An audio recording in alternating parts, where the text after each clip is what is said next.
Hi friends, നമ്മളൊരു family trip പോവാണ്. അപ്പോൾ നമ്മുടെ ബന്ധുക്കളും നമ്മുടെ ഫാമിലിയുള്ളവരൊക്കെ ആയിട്ടുള്ളൊരു ട്രിപ്പാണ്. വർഷത്തിൽ 2 വട്ടം നമ്മൾ അങ്ങനെ ട്രിപ്പ് പോകാറുണ്ട്. ഈ പ്രാവശ്യം പോണത് മൈസൂർക്കാണ്. അപ്പോൾ നമ്മൾ പകുതി ദൂരം വന്നു കഴിഞ്ഞു. നമ്മളിത് ഇവിടെ നിന്ന് ചായ കുടിക്കാൻ വേണ്ടി നിർത്തിയതാണ്. ഇവിടെ നിന്ന് അങ്ങോട്ട് പിന്നെ ചായ കടകളൊന്നും ഇല്ല, കാടാണ്. അപ്പോൾ അതിന് മുന്നേ ചായ കുടിച്ച് എല്ലാവരും വണ്ടിയിൽ കയറി ഇനി ഇവിടെ നിന്ന് അങ്ങോട്ട് മൃഗങ്ങളെ കണ്ടു പോകാമെന്ന് വിചാരിച്ചിട്ടാണ്. അപ്പോൾ നമ്മൾ ആദ്യം തന്നെ ഒരു മാനിനെ കണ്ടു, അതുപോലെ തന്നെ ആനേനെ കണ്ടു.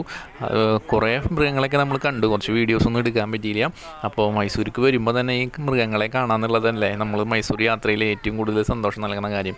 അങ്ങനെ മൃഗങ്ങളെ കണ്ട് ഒരുവിധം കാടിൻ്റെ യാത്രകളൊക്കെ കഴിഞ്ഞപ്പോൾ നമ്മൾ ഡാൻസിലേക്ക് കിടന്നു. എല്ലാവരും കൂടി ഒരു ഡാൻസാണ്. നമ്മൾ ട്രിപ്പൊക്കെ പോകുമ്പോൾ നമ്മൾ ബന്ധുക്കളെ കൂടി ഇങ്ങനെ കളിക്കുക, ഒരു രസമാണ്. അങ്ങനെ കുറേ യാത്ര ചെയ്ത് രാത്രി 1 മണിയായി നമ്മൾ മൈസൂർ എത്തുമ്പോൾ. നമ്മൾ താമസ സ്ഥലമാണത്, കാലത്തെ കാഴ്ചയാണ് നിങ്ങൾ കാണുന്നത്.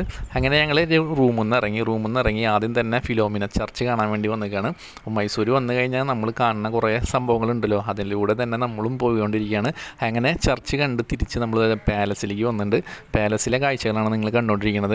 അങ്ങനെയുള്ള യാത്രകൾ പോകുമ്പോൾ വളരെ സന്തോഷമാണ്. നമ്മളെ ഫാമിലിയുള്ള എല്ലാവരും കൂടി യാത്ര പോകുമ്പോൾ നമ്മൾ ഈ സ്ഥലങ്ങളൊക്കെ കണ്ടിട്ടുണ്ടെങ്കിലും നമ്മുടെ രക്ഷിതാക്കളായാലും നമ്മുടെ ബന്ധുക്കളായാലും ചിലപ്പോൾ കണ്ടിട്ടുണ്ടാവില്ല. അപ്പോൾ അവരിനൊക്കെ ഈ സ്ഥലങ്ങളൊക്കെ ഒന്ന് കാണിക്കുക. അവരോട് കൂടെ നമ്മൾ യാത്ര ചെയ്യുമ്പോൾ ഒരു സന്തോഷമാണ്, അവർക്കും സന്തോഷമാണ്. അങ്ങനെ മൈസൂർ പാലസിലെ കാഴ്ചകളൊക്കെ നമ്മൾ കണ്ടുകൊണ്ടിരിക്കുകയാണ്. മൈസൂർ പാലസിലെ കാഴ്ചകൾ കണ്ട് നമ്മൾ പുറത്തേക്ക് ഇറങ്ങി. അങ്ങനെ പാലസിൻ്റെ ഇവിടെ നിന്ന് കുറച്ച് ഫോട്ടോസൊക്കെ എടുത്ത് നമ്മൾ ഇവിടെ നിന്ന് പോവാണ്. ഇത് നമ്മൾ കാണാൻ പോകുന്നത് ഗിന്നസ് റെക്കോർഡ് കിട്ടിയിട്ടുള്ള ഒരു സ്ഥലമാണ്. അപ്പോൾ നമ്മൾ കടലിൽ നിന്ന് ശേഖരിച്ചിട്ടുള്ള ചിപ്പികളും അതുകൊണ്ടൊക്കെ ഉണ്ടാക്കിയിട്ടുള്ള നല്ല ഭംഗിയുള്ള വസ്തുക്കളാണ്. അപ്പോൾ ഇവിടുത്തെ ചർച്ചും അതുപോലെ തന്നെ താജ്മഹൽ വരെ ഇവിടെ ഉണ്ടാക്കി വെച്ചിട്ടുണ്ട്.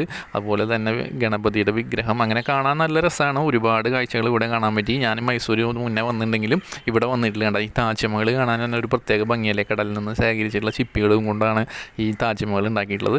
അപ്പോൾ ഇത്രയേ ഉള്ളൂ ഇന്നത്തെ വീഡിയോ. ബാക്കി മൈസൂർ വിശേഷങ്ങളുമായിട്ട് വരാം. ചാനൽ എല്ലാവരും സബ്സ്ക്രൈബ് ചെയ്യണം. മറ്റൊരു വീഡിയോ ആയിട്ട് കാണാം. ബൈ.